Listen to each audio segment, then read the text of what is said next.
दो मित्र थे, एक साथ एक तीर्थ यात्रा करने के लिए गए। रास्ता बड़ा लंबा था और पैदल का रास्ता था।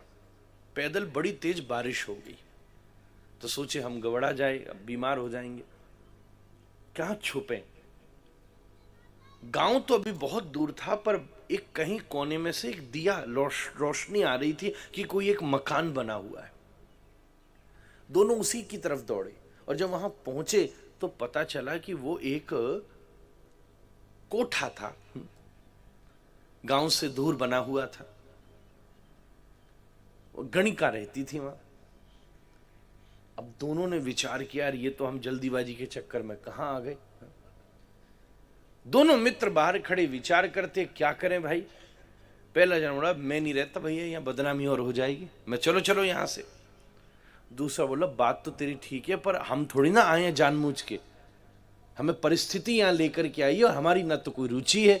अब बारिश में चलते रहे तो बीमार और हो जाएंगे, पहुंच भी पाए कि नहीं, घटना हो जाएगी। थोड़ी देर, घंटा 2 घंटा बाहर अंदर जाने की जरूरत नहीं, बाहर खड़े रहो, बारिश से बच लो, फिर चल देना। दोनों में क्लैश हो गया। एक बोला तेरा माथा खराब है, सच्ची में लगता है तू तू ठीक आदमी नहीं जो रुकने की बात कह रहा है। एक चला गया, एक ठहर गया। कुछ सालों के बाद दोनों की मृत्यु हुई। धर्मराज की अदालत में दोनों पहुंचे। जो तो उस गणिका के यहां कोठे पर रुका था, तपड़ी जी, उसकी तो मुक्ति हो गई, और जो दौड़ करके तीर्थ पहुंचा था उसको दोबारा जन्म लेना पड़ा। सब देवता बड़े आश्चर्य में पड़ गए कि ये प्रभु क्या लीला हुई। तब धर्मराज व्याख्या करते हैं, दोनों की वृत्ति का अंतर है। वो जब कोठे के बाहर भी खड़ा था और मित्र अलग हो गया तो वो वहां खड़े खड़े भी बार बार यही विचार करता था, अरे यार मेरा मित्र सही कह रहा था, मैं यहां कहां फंसा रह गया। देखो देखो सवेरे का 4:30 बज गया है, बालाजी की दर्शन खुलने को होंगे, पुजारी जी अंदर जा रहे होंगे, साफ सफाई हो गई होगी, हनुमान जी जगने वाले होंगे, आरती मंगला आरती का समय होने वाला है, भोग की तैयारी होगी, आज हनुमान जी ने क्या धारण किया होगा, कि कौन से लोग आए होंगे।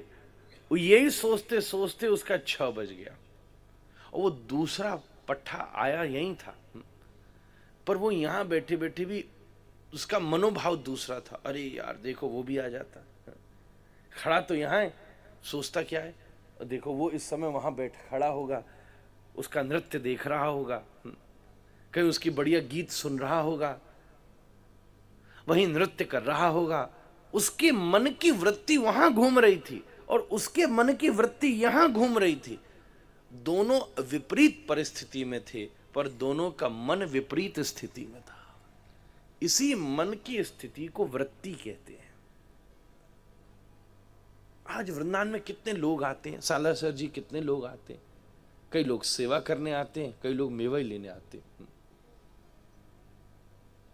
हाँ हाँ भैया आज चलो वृंदावन चलो, क्या बढ़िया, बहुत इस समय सच अ ट्रेंडिंग वेन्यू।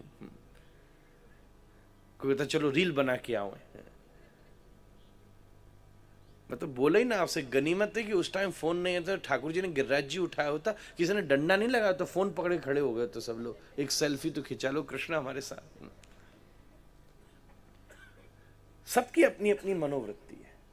मुख्यतः सारी वृत्ति, चाहे वो सात्विक हो, राजसिक हो, तामसिक हो, पर उन दोनों का मूलतः स्वभाव या तो भोग में है या अध्यात्म में है। इन दोनों में से एक ही है। इन्हीं दो वृत्तियों को जीव के साथ रहना होता है और हमें इन दोनों को ही बैलेंस करना है। यही सबसे बड़ी लाइफ की साधना है।